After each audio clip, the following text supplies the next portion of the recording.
მეორე წვია მოხდა ისე მარჯვენა ფეხში. გამჭვირვალე იყო მეორე მხარეს გავიდა, არც ამან მატკინა მივხვდი რომ ძვალი არ იყო გატეხილი და არც კუნთი მოდა დაზიანებული. მარცხენა მარჯვენა ფლანგზე ორი ჯარისკაცი დავისი მეტყვი ამხევით. ბრძანება მივიღე რომ უკან დახევარიო. ამ დროს უკვე ბატალიონის მეთაური რომელიც ჩემთან იყო ჩამოსული ჩვენ დასახმარებდა. ამდენად არ ვიცი რატო ჩამოვიდა ეხლა. ძალიან გულიანი კაცი იყო, ვაჟკაცი ადამიანი ცხონებული გელაჭედია. და ჩვენს გვერდით დაიჭრა, ძალიან ძიმედ დაიჭრა. ჯარისკაცები ავიდნენ გორაკზე რომ აიდინეს ჩვენს პოზიციაზე რომ მივიდნენ. გადავათვევი ვინმე ხوار დარჩა მეთქი. და უთხარი მეტყვი ამხევით რომ დატოვან პოზიცია ბოლოს მე გამოვამეთ. ხვალ დამიძახა ვიღაცამ და გავჩენ მეთქი ვინ მიძახის ვინ გადარჩა მეთქი. სერჟანტი თუთისანი იყო დაჭრი რომელიც დავტოვის ზევით ჯართან, იმიტომ რომ გულმა ვეღარ მოვუთვინა დაბლა ჩამოვიდა საბრძოლველად. თუთი რაღაც გაგჭირს მეთქი. დაჭრილება რომ მივედი მარჯვენა ხელსა და მარცხენა ფეხში იყო დაჭრილი. იარაღის ზურგზე გადავიკიდე და ჩავიმხნე რომ მინდოდა ამეყვანა. და ამ დროს გაიხსნა ცესტე ჩვენს მმართველები.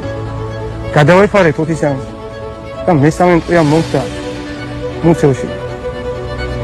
და ძალიან ძიმედ დავიჭერი, ისე მწარე იყო ეს მესამე წვია რომ მთელი სეული დაიარა შენიდან. წვეთ ჩავარდნის აღარ მინდოდა. პისტოლეტი ამოვიდე შუბლზე მივიჯინე, გამოვკარი და აღარ გავარდა. მივხვდი რომ არ გავარდა, თვალი გავახილე, ისევ მაგიდას ვიწეხი. თუთისანი მივხვდა სვონება თავის მოკლას ვაპირებდი. წვეთ ჩავარდნა აღარ მინდოდა დამიყვერე. მარცხენა ხელი მტასა იარაღზე ხელი და მოაკეთე მაგას, მე აღარ დამტოვო. მივხვდა შენ უნდა იცხოვრო და მე აღარ გავუძლე მე. მივხვდა რომ იარაღს ვახტენდი და სვონებულმა ხელზე მიკნია. ისე მწარედ მიკნია რომ ხელი გამაშვებინა ხო კარგი მეთქი. რაც ისე მიხოხდი. და ჩემს მეგობარს დაუკავშირდი ზევით. ხოლო რომ ცეცხლი გაიხსნა ჩვენს მმართველები და გავუძლები ჩემს ცეცხლს მეთქი და ახლოს არ იმტერინე. ჩემო ჩვენს გესწრიან და ვეღარ გავისვენ მმართველები ვეღარ წამოვალ. და საუბრის დრო თუთისან თავი ჩამოვარდა. რაღაცა უცნაურად. თუთი რა მოხდა მეთქი თავი შევატრიალე. ამ დროს მესმესოლა ვიღაცამ ზურგში ტყვია. ძალიან ახლოდან იყო მონასროლი. რომ ამოტრიალდი თავში მიმიზნებდა. მაგრამ დავასწარი იქით.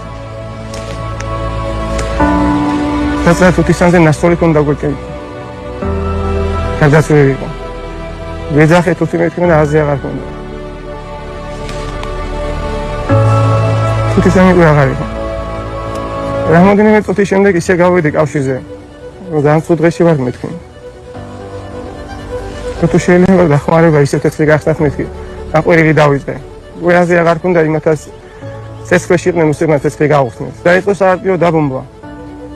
განებიდან ისოდნენ. დანავარი ისე გამოვიდა კავშირზე. დაიბომბა ის ადგილი. პირველი ჭვირო ჩამოვარდა, იყო ახლოს დამივარდა, წნევა აუმატრიალა. ჩემი გაჩერებული სისხლდენები ისე თავიდან გამოვიდა სისხლ ორგანიზმიდან. რო ჩაწყვეტდა ეს არტილერიის დაბომბვა შემოვარდა კომახიზე. ჩემი უცეულის სერჟანტი. ზევით რო ავედი ყველა ჯარისკაცი და ოფიცერი ტიროდა. მეუთხე რა გაგატირებთ?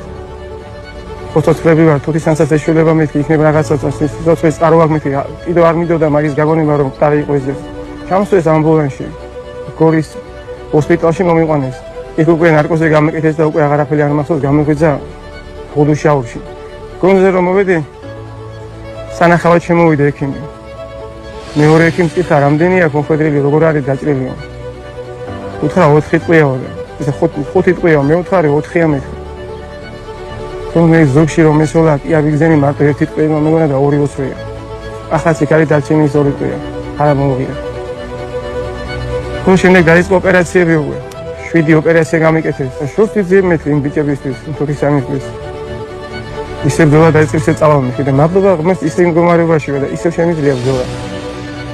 ეს იყო მიზანი. სახში აღარ წავედი შეულებაში. მადლობა ღმერთს ისე ინფორმაცია როგორც ვიყავი ომამდე. და ისე იმდენი შემიძლია გავაკეთო.